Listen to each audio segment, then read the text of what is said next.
بالله من الشيطان الرجيم.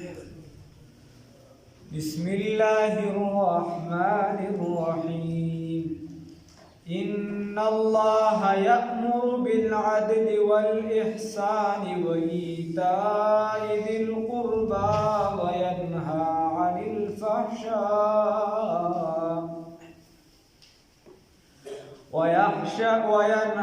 عن الفحشاء والمنكر والبغي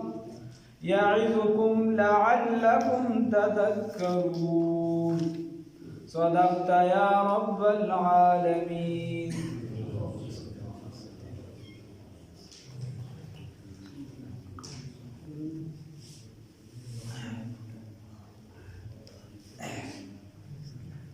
اللہ رب العزت فرمائی ان اللہ یقیناً اللہ رب العزت یأمر حکم کوي بالعدل فعدل سره والاحسان او په احسان سره وایتاء ذی القربى او په ورکولو د حقونو د خپلوانو کې وینهى عن الفحشاء او منع کوي د فحش کارونو نه د بې حیاییو نه والمنکر او د بد کارونو نه والبغي او د ظلم د کارونو نه یعظکم نصیحت کوي تاسو ته لعلکم تذکرون دپاره دی چې تاسو نصیحت کوئ. دا آیات مبارکه چې د حضرت سیدنا عمر بن عبدالعزیز رحمه الله د وخت نه چې په خطبه کې شامله شوې ده او تقریبا اوسه پورې روان دی او په خطبه کې ویل شي. 90 نمبر آیات الله رب العزت په دې کې فرمایي او نه جوړه ویل دي چې ان الله یأمر بالعدل. الله رب العزت حکم کوي تاسو ته فعدل سره والاحسان او په احسان سره وایتاء. اوس عدل چې دی او احسان عدل ویل شي یا معاشرتی سماجی چې کوم حقوق وي خلکو په معاشره کې بس یو بل سره کوم حق دی زستا حق ادا کوم ته زما حق ادا کوي یو دا حق دی او یو دا عدل دی. یو عدل چې دی دا جج عدل دی چې څوک جج وي پکار دا چې هغه ملته بخپله هغه چې کوم ځای کې اختیارمند دی چې هغه په هغې کې عدل او انصاف وکړي. او احسان چې تا سره د چا څه څیز نه وي څه در سره وي نه او ته احسان وکړې د خپل طرف چاله ورکړه وکړې بل څه وکړي دې ته ویل شي احسان. او چې تا چا سره احسان وکړه نو عرب والا وایي الانسان عبد الاحسان. وایي دا انسان چې دی دا د احسان غلام انسان دا د احسان غلام. تا چا سره احسان وکړه ډېر کم کوز به وي چې تا به د سړي زوی نه وي ورنه عموما داسې وي چې د چا په سترګو کې لږ هم حیا وي لږ هم په ښو بدو باندې پوهېږي نه وایي چېرې د بلانکي را سره احسان وکړه ښه سلوک یې وکړه د دې بدله په بدو مو ورکړه. نو الانسان عبد الاحسان یوه معنی دا شوه. بله معنی مفسرین کوي بالعدل والاحسان وي د عدل نه مراد حقوق العباد دي د بندګانو حقونه. نو د بندګانو حقونه ټول ورکړي. الله رب العزت فرمایي چې د چا در سره حق ګیر وي دا یې حقونه ورکړي که د پیسو په حساب سره وي او که د مال د ځمکې په حساب سره وي یا که نور څه وي. او د احسان نه مراد د الله حقونه دي. الله رب العزت وایي چې ما در باندې کوم څیزونه لازم کړي دي دا ومانه او د سره مې چې درته بندولو ویلي یې نه بند شي یو معنی دا.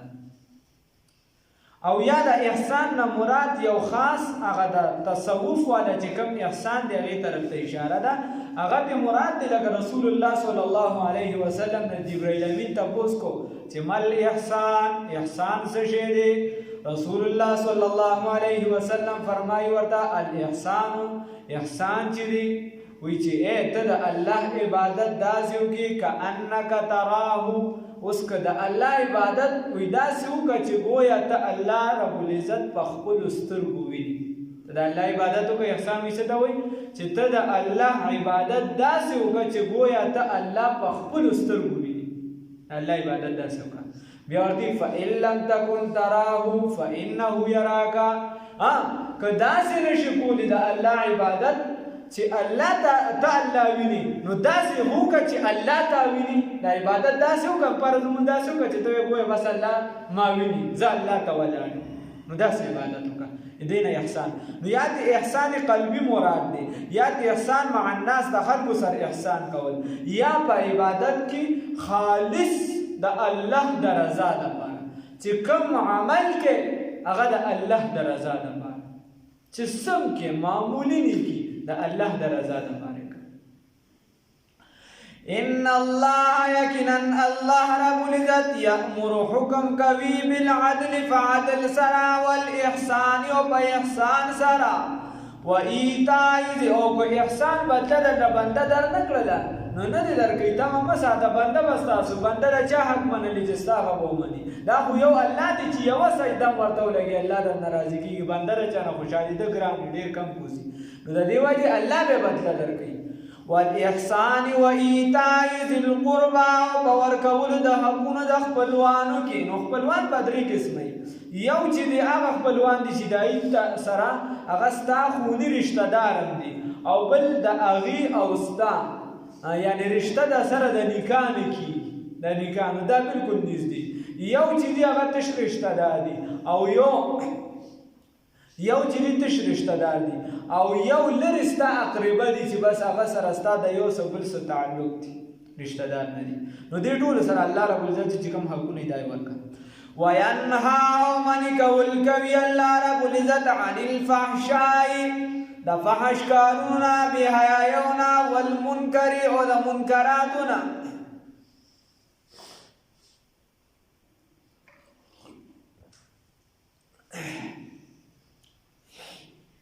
فحش دې دا هغه کارونه ته ویل شي چې کوم دا زنا د پاره لاري وي یا عین زنا وي د زنا د پاره لاري یا عین زنا یو کس په زنا کې مبتلا دی دغه په فحش کې راځي او یو کس د اغي د پاره لار جوړي لار اختیاري اشارتن کنایتن چاته اشاره کوي چاته وای پس طریقه باندې هغه طرف ته روان دي دا ټول چې د فحش کې راځي الله دې وساتي او خبره دا ده چې ګور الله رب العزت چې کوم کام دغه د فحش کارونه کوي د لوادت الله تر اسمان او چت کړو د التنه الټا را گزار کړو وجه دا و چې دې دا کار الټا کو الله رب العزت چې د دې لپاره سم مقرر کړو هغه طرف ته نه تلل او د ناجایز طرف ته تلل نو الله الټا را گزار کړو او تباہ او برباد کړ الله نو ساتي یو بل خبره ده فحش چې انسان چې کله د فحش کارونو طرف ته ځینو د سترګو نه حیا ختم شي او نبی کریم صلی الله علیه وسلم فرمایي د حدیث مفهوم دی اذا فاتك الحیاء فافعل ما شئت چې کله د سترګې کلکې شوي حیا درنه لاړه نو بیا چې د زړه څه غواړي کوه رسول الله صلی الله علیه وسلم مطلب دا تجایز رسول الله صلی الله علیه وسلم مطلب دا حدیث دا دی چې بیا ته ارزه کول شي په سم چې ورځي چې حیا د سترګو نه وته بیا ته د بلا په مخ کې سیګریټ سکلی شي بیا ته د معاشري په مخ کې چې دې سیګریټ سکلی شي بیا ته چرس سکلی شي بیا ته زنا کول شي بیا ته جګړه کول شي بیا کنسل کول شي ارزه بیا کول شي الله دا رسول الله صلی الله علیه وسلم بل چې کوم کسان په دغه ګرداب کې اخته دي نو علماء دا لیکلي دي ګوري خدای ته دی وګوري علماء دا لیکلي دي چې دا داسې بیماری ده چې د دې اثر په را روانې زندګۍ کې د چې کوم بچیان راځي په هغې هم دا اثر کېږي کوم خلک چې په لوادت کې اخته دي یا دغې طرف ته ځي نو د هغې آینده نسل چې کوم دی د دې اثر به وي په هغې باندې به کېدی الله دې وساتي بل کوم خلک چې راوتي دي هغه دې د خدای شکر ادا کړي او دغه طرف ته د قدم نه دي الله نه دی ویریږي او خدای کې نوګه بل دې سره علماو نتیجه لیکلې ده وای د دې کار سره چې سړی توبه ونه باسي سمدست توبې طرف ته رانشي نو د دې سره چې دی شرم چې دی دا مقدر دی دا ورسره لیکلي دي چې شرم به انتهایی دی الله مې وساتي بیا خلق په معاشره کې یو د الله نه ځان پټول دي، یو د مخلوق نه ځان پټول دي، د دواړو نه ځان پټول لازمي دي. خلق وایي مړه چې د الله نه پټه نه نو د مخلوق نه څه نه ډبل ګناه دې وکړله، د ګناه دعوت دې مو چلو که ته ویې وکړه عملي ته ورته دعوت وچلو. خو داسې ګناه ده چې دا پټېږي نه، دا پټېږي نه. که خلک ډېر وایي مثال په طور یو کس به وایي چې بهي زه دا چل دی او هغه چل دی، خو دا ګناه پټېږي نه. د پټېدو ګناه الله رب العزت ځکه د هغه دپاره ما دوی شرم مقدر شي.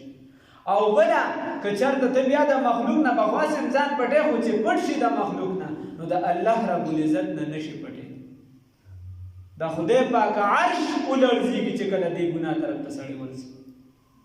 د خدای پاک عرش ولړزي. الله دې وساتي. او ورځ تر ورځه معاشره د دې طرف ته روانه ده. وینها او من کول کوي عن الفحشاء، او من کوي تاسو عن الفحشاء د بیکار د بحیایو د کارونو نه، والمنکر او د منکراتو نه، او د بد کارونو نه. څومره چې بد څیزونه د هغې نه الله رب العزت تاسو منع کوي. اوس بد کارونه علما دلته وایي چې د دې نه مراد په غصې کې چې انسان راشي او یو بد کار کوي، وایي د دې نه الله رب العزت تاسو منع کوي. والبغي او د ظلم نه، نو دې ته علما وایي د وهم ګناه. دلته یو معنی کړی وهم والا ګناه. نو یو وهم والا ګناه بیا څه شی د هغې وایي دا استعلاء او علو ده، چې یو کس وایي چې بهی زه د نورو خلکو نه ښه یم، همچو من دیگری نیست، زما بشان بل د سړي زوی نشته، مور راوړی زما بشانه نشته. نو علما وایي چې د دې نه دغه چې د انسان په وهم کې دی چې زه د خلکو نه اوچت یم، زه به ولې چاته ټیټ پاس کېږم، زه به ولې د کټ خو ته کښېنم، زه به سر ته کښېنم، نور خلک به ما ته ټیټ پاس کېږي، نور به زما خبره مني، زه به ولې د خلکو خبره منم. نو چې کله انسان کې تکبر راشي نو تکبر لوی لوی بزرگان چې دي، لوی لوی خلک چې په دنیا کې نومونه هغه د دنیا نه چې دی داسې ګډوډ لاړ. الله مې وساتي. نو علو دینه د وهم ګناه مراده یا ظلم دی والا. یعظکم نصیحت کوي تاسو ته لعلکم تذکرون، د پاره دی چې تاسو نصیحت قبول کړئ. اوس الله رب العزت نصیحت کوي تاسو ته. نو د علي رضی الله تعالی عنہ د حضرت سیدنا امیر معاویه رضی الله تعالی عنہ په منځ کې معامله راغله. چې کله راغله نو د هغې نه یوه ډله جدا شوه، د من نه ووتله چې اول علي صاحب سره وه بیا جدا شوه، خوارج به یې ورته وي. هغې یوه خبره وکړه وایي الامر لله، فیصله خو الله رب العزت دپاره ده. د علي صاحب او امیر معاویه صاحب پکې لاسوک دي چې دي په منځ کې کسان مقرر کړو، هغوی به ورله فیصله کوي. نو علي صاحب راغونډ کړو، ورته وایي صاحبه قرآن نه به فیصله زه ورته روباسو، الله په خپله نه راکوزېږي چې هغه تا ته ووایي چې دا فیصله دا داسې ده، نه الله کلام را نازل کړی دی. نو نصیحت څه شی دی؟ قرآن کې ګوره دلته یعظکم هم په معنی د نصیحت راغی، ورپسې تذکرون هم په معنی د نصیحت راغی. د عربو علوم چې دي د عربۍ ژبه چې ده دا وسیع ده او نور هم د یعظکم معنی راځي. نو یعظکم نصیحت کوي تاسو ته لعلکم تذکرون، د پاره دی چې تاسو نصیحت قبول کړئ. الله رب العزت وایي او نور ځایونو کې هم دا ذکر دا ماده په نور ځایونو کې هم راشي، بیا نورې معنی ورکوي. هر ځای کې د ما سره یو رساله د زمونږ د ډیایي خان د مولانا موسی خان روحاني البازي رحمه الله لیکلې ده. 950 نومه پکې یو د شعر دي، صرف خان ببر شعر چې کومې 950 نومه په اشعارو کې وروړي، دا د عربۍ ژبه ده. د یو توري غالبا 60 کسور نومه دي، داسې مختلف د عربۍ ژبه داسې وسیع ژبه. بل ځای کې الله رب العزت فرمایي ومن اعرض عن ذکری فإن له معیشة ضنکا. الله رب العزت فرمایي وی چا چې زما د ذکر نه اعراض وکړو نو هلته ذکر علما لیکي په معنی د علم سره. ړومبنۍ معنی په مراد د دین سره ده چې یو کس د دین نه انکار وکړي، مخ ته واړي، چې مخ واړي نو نتیجه د هغې کفر ده او کفر انتها چې د هغه جهنم دی، الله جهنم ته ګزار کړي. بله معنی علما کوي ومن اعرض عن ذکری فإن له معیشة ضنکا. وی چا چې زما د ذکر نه اعراض وکړو، علما وایي مراد د علم دی چې څوک د علم نه مخ واړي نو الله رب العزت وی یو سزا به ول دا ورکو معیشتا ضنکا او یو مراد تی بیا د الله یادونه ده چې څوک د الله رب العزت د یاد نه او یاد کی بیا په ذکر کې صرف یو سیز نه دی ذکر چې بیا بلا او ساعت ته پکې بلا سیزونه پکې را دل نه کیدي نو الله وی چې د دینه چا مخ واړو نو زندگی به ول را تنګ کم لنډه تنګ بیا علما د دې لاندې په تفسیر کې لیکي چې دا لنډ او تنګ به څنګه شي نو د به مال اولاد کې کثرت الله رب العزت ورکی په ژوند کې خود د زندگی به دومره بے سکون او بے آرام شي چې د تبا په خپل مال اولاد کې د سره خیر نخکاری او د ټول زندگی به دا بغړ وړ او ګرځینو پکې بیا بلا وګد مفسرین تفسیر کړی یو دا د دنیا سزا شو الله رب العزت کوئی په قیامت کې به را پاسو مړون به را پاسو نو دی با الله ته وی رب لما حشرتنی اعما خدای ولې دلون را پاسو زری پاسو نه وځه ټیک ټاک په دنیا کې الله ورته ویا ورته وی تاسو په دنیا کې ایر کړم کذالک اليوم تنسى زمایاتونه دې ایر کړم زمایاتونه دې پریښو نو تک شان دې زنن په آخرت کې لون پاسو او ته ما ایر کړ څنګه دې په دنیا کې کړم تک شان باندې الله دوستي نو عرض می داو چې دا ذکر ماده یا دا نصیحت ماده یا قرآن چې نور کوم بایز زینو کې داغه مختلفه معنی راځي یعظکم دوست دلته وګړه د دې د نصیحت مراد شته هم شي یعظکم نصیحت کوي تاسو ته لعلکم تذکرون دا بارا دي چې تاسو نصیحت قبول کې واوفوا فرکه بعهد الله وعده الله رب العزت اذا عهدتم هر کله چې تاسو وعده وکړئ نو چې الله سره کوم وایو وعده د الله سره ده یو وعده د نبی کریم صلی الله علیه وسلم سره ده او یو وعده چې د عام مسلمانانو سره ده چې جا کړی د الله سره وعده هغه څه شي ده چې د الله سره په ذات او صفاتو کې څوک شریک نه پیدا کړي بیا چې څومره صفات الله سره دي هغه باندې ایمان د رسول الله صلی الله علیه وسلم مبارک وعده هغه څه شي ده چې د نبی کریم صلی الله علیه وسلم رسالت به منو څنګه چي دي خاتم النبیین به منو صلی الله علیه وسلم نور څه څنګه خبري د مخلوق سره وعده چې تا کله وکړه نو دغه وعده بیا ماتول نشته نبی کریم صلی الله علیه وسلم فرمای لا ایمان لمن لا عهد له چا چې وعده ماته کړو دغه ایمان نشته پښتو کې چاته وایي چې بې ایمانه به پر خوله به وایي چې تمه رسول الله صلی الله علیه وسلم وایي بې ایمانه لا ایمانه لمن لا عهد له خبره ده نو الله رب العزت فرمایي اوفو پورا کې بعهد الله او علما لیکي چې د دینه د اړ ګناه په دنیا کې نتیجه ملاويږي وي د دې نتیجه به دا ملو شي چې د انسان دقت عظمت چې دا په معاشره کې ختميږي چې کله انسان وعده ماتي د عظمت د خلکو په زړونو کې عزت د ختمي واوفوا پورا کې بعهد الله وعده د الله رب العزت اذا بها وقت عهدتم چې تاسو وعده وکړي ولا تنقضوا الايمان تاسو ما توي قسم لرا تاسو ما توي وعدو لرا بعد توکیدها پس دا مضبوطی دونا ور الله رب العزت خبره کوي چې په وعده کې خبره مضبوطوالی چې تا کله چا سره وعده وکړه په دې کې مضبوطوالی دی نو الله رب العزت وی دا بیا ماتوا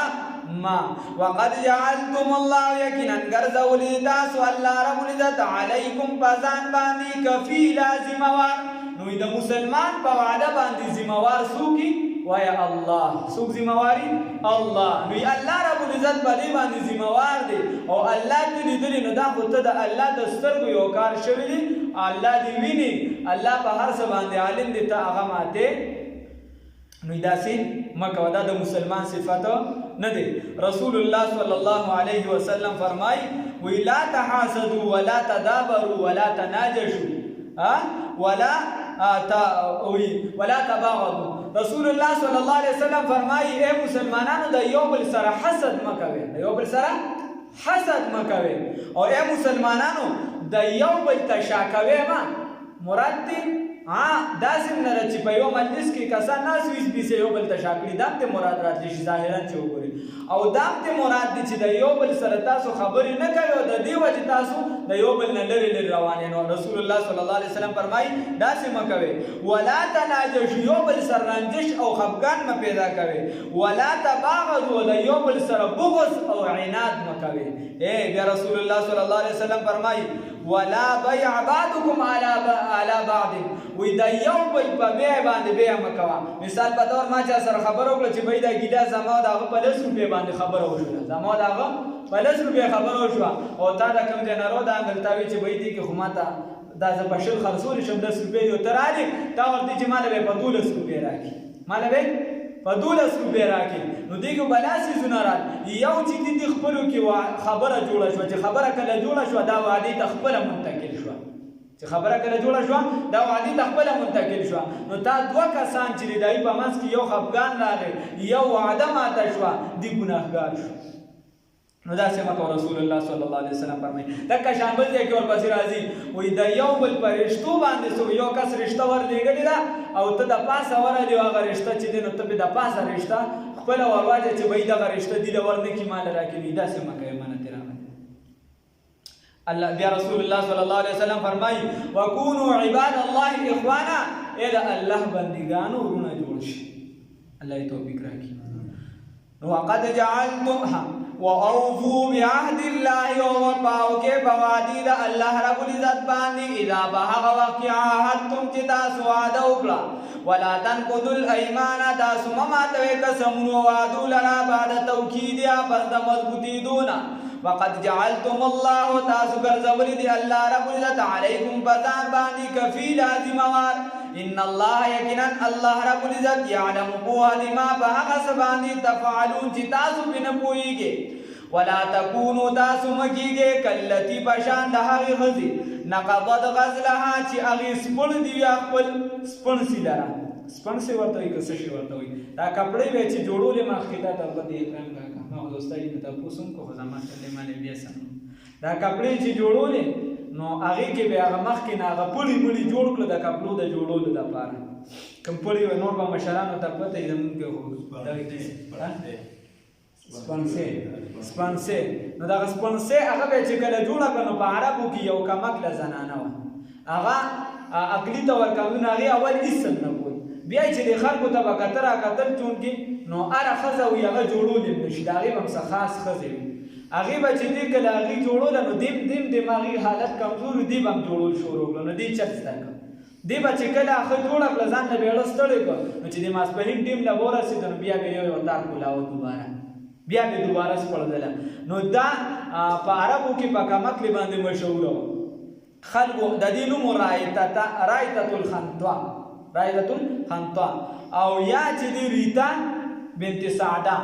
نو خلکو به چې د مثال یو بل له ورکوه لکه ته د هغې په شان کمکلی نو الله رب العزت فرمایي چې هغې ته خو تاسو کمکله وایې د دنیا تاوان کوي تاسو خو وعده ماته کوئ د الله سره د مخلوق سره تاسو خو د آخرت تاوان کوئ تاسو خو د هغې نه زیات چې د کمکلان شئ نو داسې مه کوئ چې د هغې په شان تاسو د سپڼسوي وغیره دغه جوړه کړي او بیا یې دوباره تار کې ختمه کړي نو دغه شان چې تاسو وعده وکړئ دا بیا تار مه کوئ ختموئ یې داسې مه کوئ ولا تکونوا تاسو مکیږئ کلتی بشان د هغه زنانه نقضت غزلها چې هغه راسپړي خپلې سپڼسۍ لره من بعد قوت پس د مضبوطېدونه پس د جوړولو نه انکاسه تار ټوټي یا ټوکړي تتخذون ایمانکم تاسو نیسئ د خپلو قسمونو لره تاسو نیسئ د خپلو وعدو لره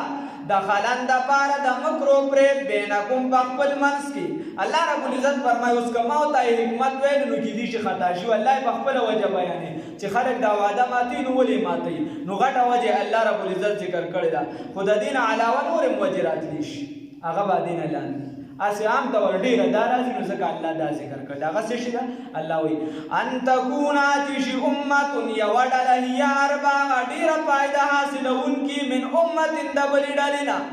ان تکونه چې شي امة یوه ډله هي ان تكون چې شي امه یو ډله هي اربع چې دا ډیره دغه ډله دا ډیره مالدار شي ډیر مال حاصل کی من امه د بل ډلې نه وی دا وعده خلک ځکه ماتي چې دا یو ډله وی چې یاره د سره وعده ماته کوم دی بل ځای کې به راته 100 روپۍ پیدا ورسي نو د سره وعده ماته کي هلته وعده جوړه کړي دا د پیسو د وجې خلک ماتي او کله ناکله خلک د حسن او جمال د وجې ماتي کله ناکله د خاندانی و خاندان د وجې ماتي رشتې یو سره وعده کړي بل رشته پې راشي دغه رشته کټ یا نور بلا وجې پکې راتلی شي نو الله رب العزت وایي چې داسې مه کوئ انما نو الله رب العزت وایي چې دا خو ما ته پته ده چې د دې څیزونو د وجې ماتېږي نو دا امتحان خو مې هم په دې کې اچولی دی که نه چې تا چا سره وعده وکړله او تا ته دغه څیز بیا تا ته پکې تاوان ښکاره شه خو تا اوس وعده کړې ده نو الله وایي دا امتحان په دې کې انما یقینا هغه خبره دا ده یبلوکم الله چې ازمیخ کوي الله رب العزت په تاسو باندې به په دې سره وليبينن لكم ودپاره دي چې بیان وکړي تاسو د یوم القیامت په ورځ د قیامت ما هغه څه کنتم چې تاسو به باغې کې تختلفون اختلاف کوونکي دا تاسو چې کومه وعده کې اختلاف وغیره راځي نو دې بار ته الله بیا بیان وکړي که نه تاسو به ټینګ پاتې شي ولو شاء الله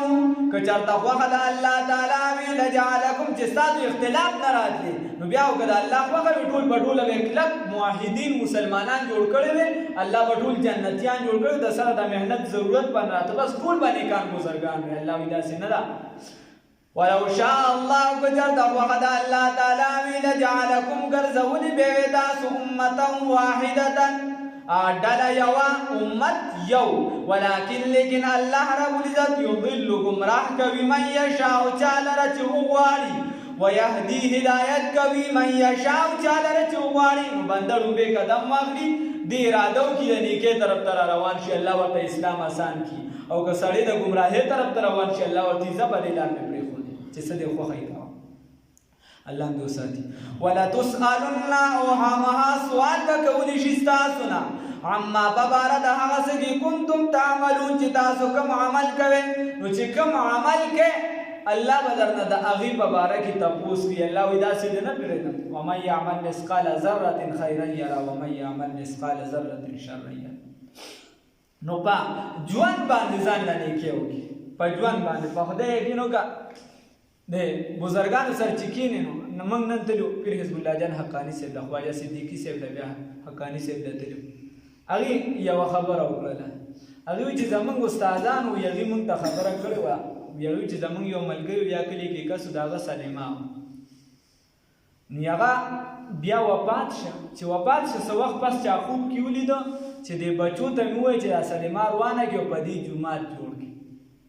هغې راله بچو ته ویل چې پلار ته هم تکلیف ته داسې مې خوب کې ولي دا یې راته ووایي خو یا زوی یې ورته چې منډه ورځئ خپل کار کوه سلیما هغه په ژوند چېرته تللي چې لا اوس پې جوماتونه جوړی په ژوند دې بولې اوس هغه خو موږ ویشلې ده 2 ورځې مې د یو ورور دی او 2 ورځې د بل دی یو ورځ مې پکې د مور د هغې پیسې خو موږ ویشلې دي